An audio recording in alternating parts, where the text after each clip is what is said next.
Bismillahirrahmanirrahim. Assalamu alaikum everyone. Welcome back to my YouTube channel. So we are going to cover CNS lecture series, which includes all of the topic like bipolar disorder, anxiety, Alzheimer, migraine, ADHD, Parkinson's, sleep disorder, epilepsy, severe depression, and schizophrenia.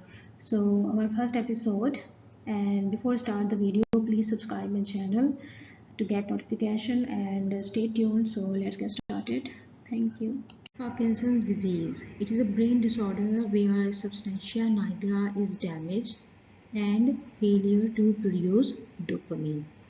So there is a deficiency of dopamine or the breakage of dopamine, which lead to Parkinson's or the symptoms associated with the Parkinson's. Disease will continue to progress despite extended off period. If you are treating with the drugs, but disease will continue progress. Disease worsen before next dose. Depression use secondary amines, because if you have a Parkinson, so here's a mnemonics of trap. You are suffering with it. The trap is tremor, rigidity, akinesia, bradykinesia, and postural inability. So if there's a kind of depression also occur because it's a brain disorder and your brain starting diminish, your memory starting diminish, so there's a kind of depression can also face. So we will use secondary amine, desipramine, nortriptyline, which increase efficacy or decrease side effect. SSRI used but contribute to tremor and serotonin syndrome, so we are not using it. In case of depression associated with Parkinson's and the patient is using. So psychosis use quetiapine or clozapine or pimavanserin, NAPLEX. New approved drug for hallucination or delusion, which is a pimavanserin NAPLEX. It is a new drug for hallucination and delusion. Drug that worsen Parkinson's mean chloramazine, phenothiazine, haloperidol, risperidone, or CGAs, and metoclopramide.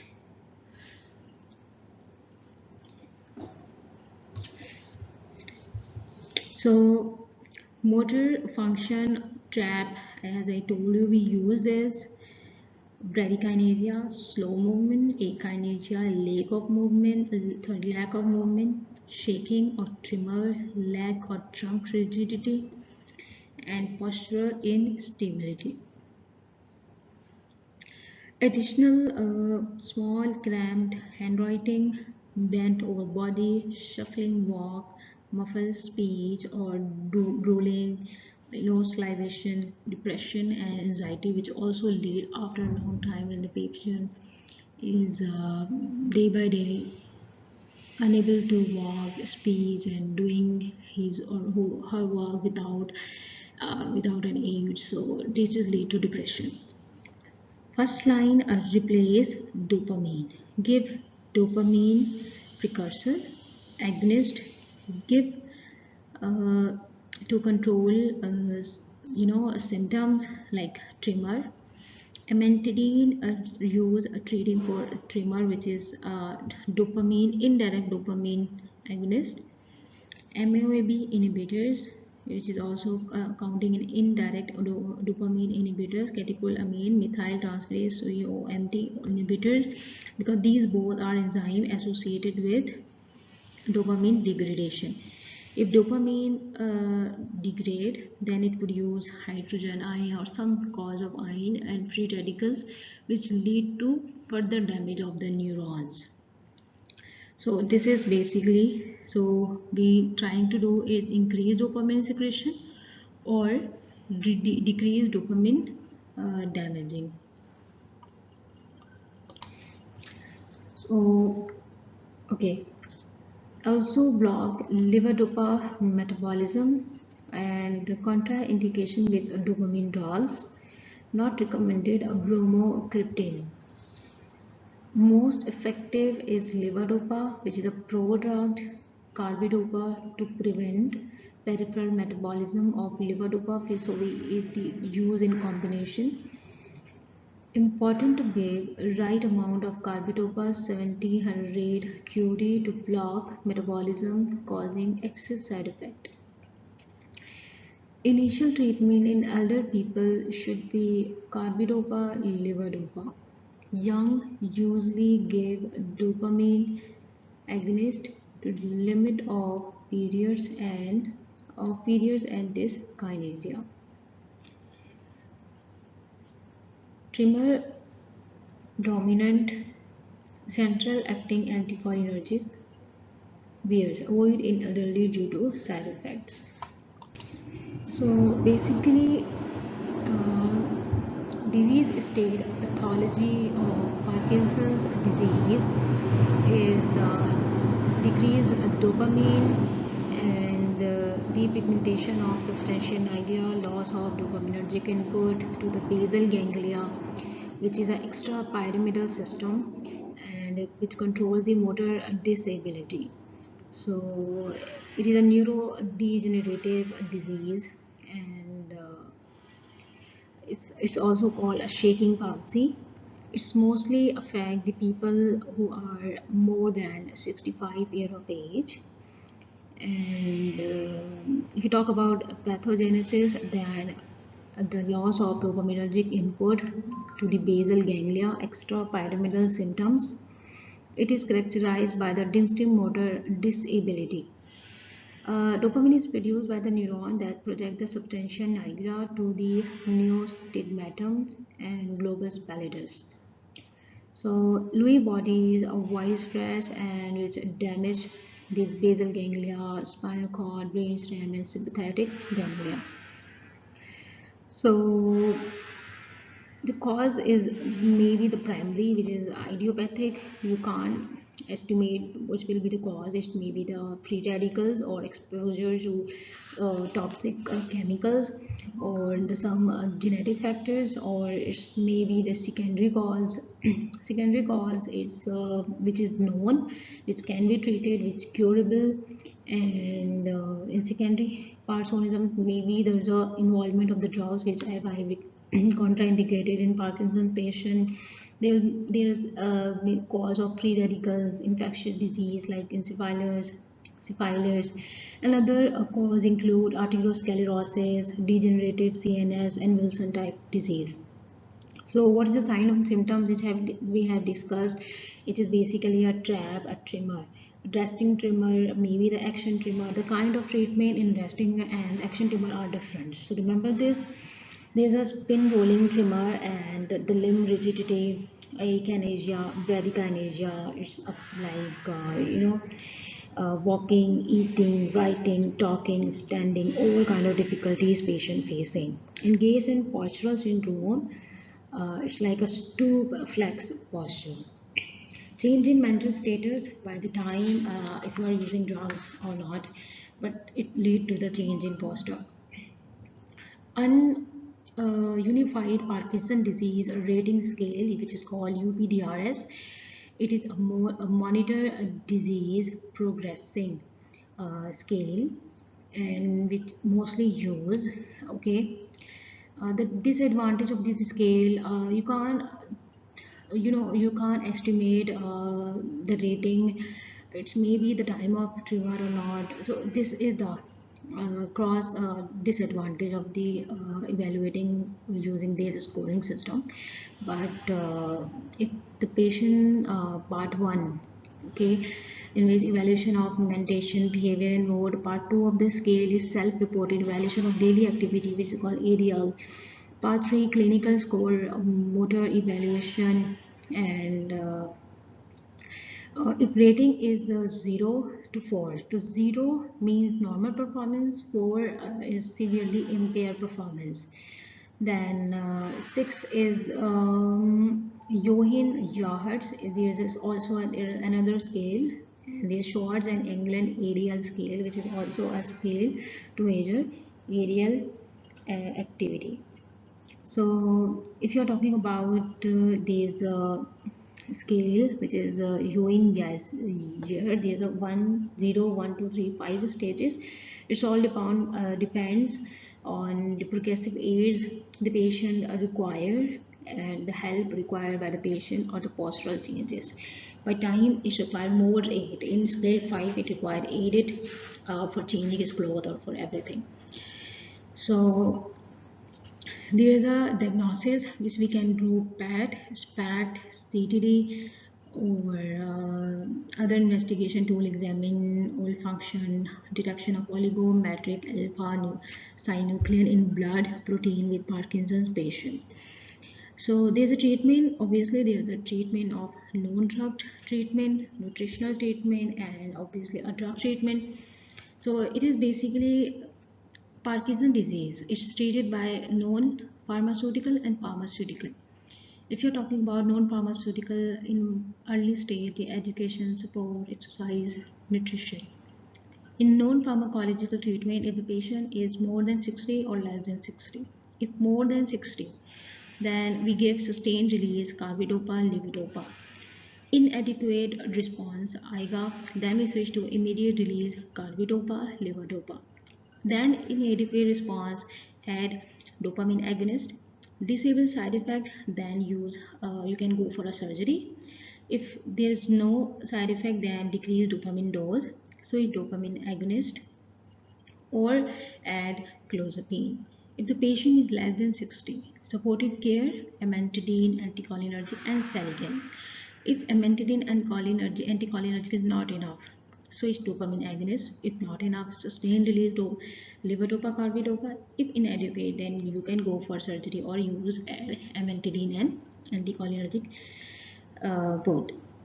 In nutrition, so we are talking about exercise. Yes, exercise, stretching muscles, mobility and mood function, and like if they have a speak difficulty, you can use speak exercises, face exercise, mouth exercises.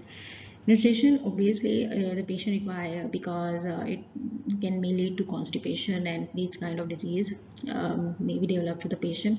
So you need to increase fiber intake to decrease constipation. Calcium supplement.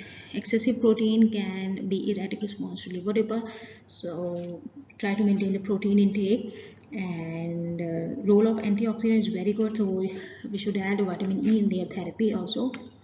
And the drug treatment, which we'll discuss earlier later, which is neuroprotective treatment and a treatment. You know, the two kind of, it's a protective and symptomatic.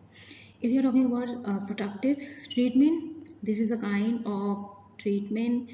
I'm sorry, if you're talking about symptomatic treatment, it is the kind of treatment we therapies like protective measure, neuroprotective measures, slow development and progression of the disease. We will try to decrease them.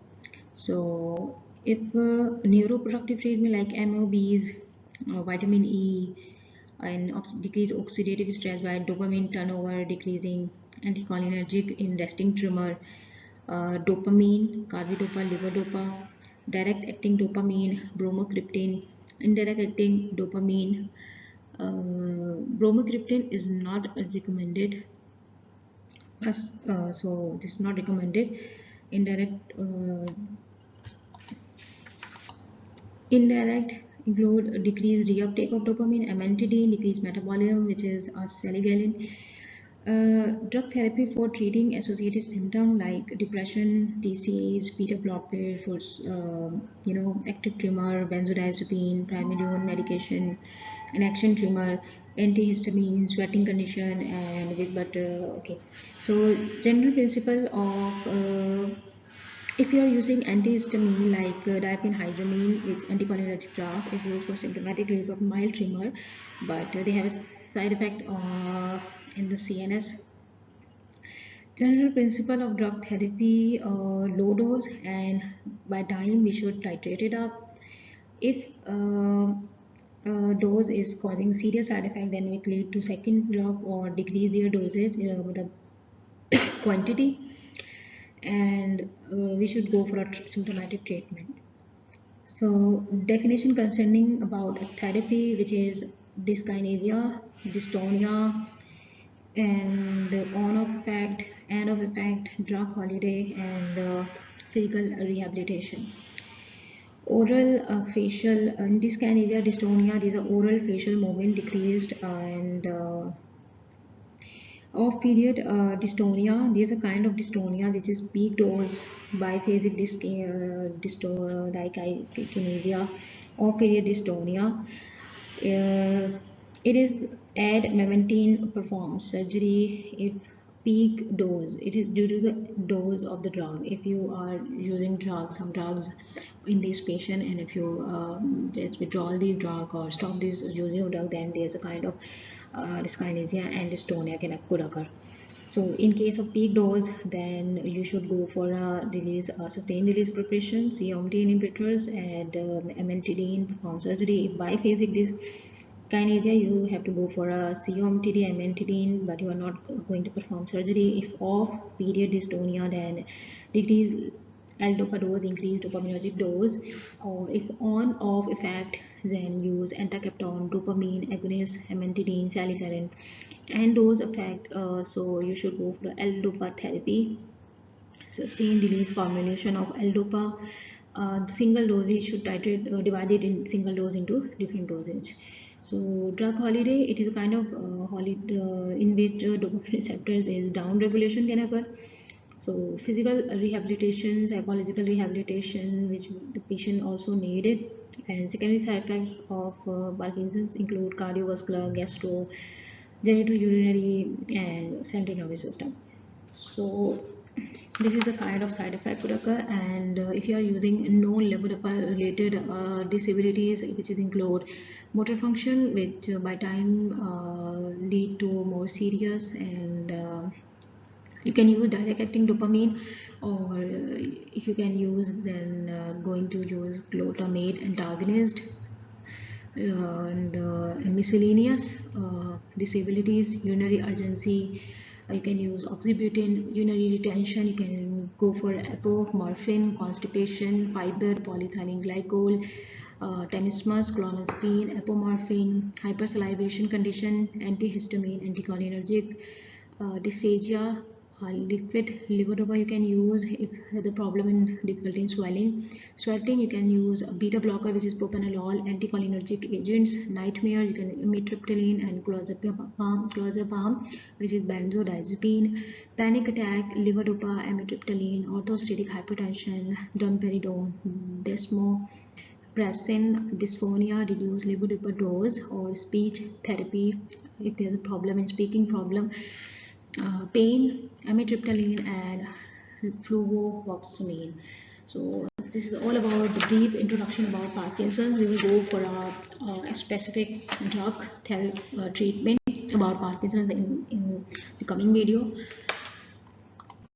Thank you for watching my video. Please like, share, and subscribe my channel for more videos. If you want me to like to share any suggestion for future videos, please do comments. It will be highly motivated and pleasurable for me to continue this learning platform for a medical professional. Thank you. Allah Hafiz.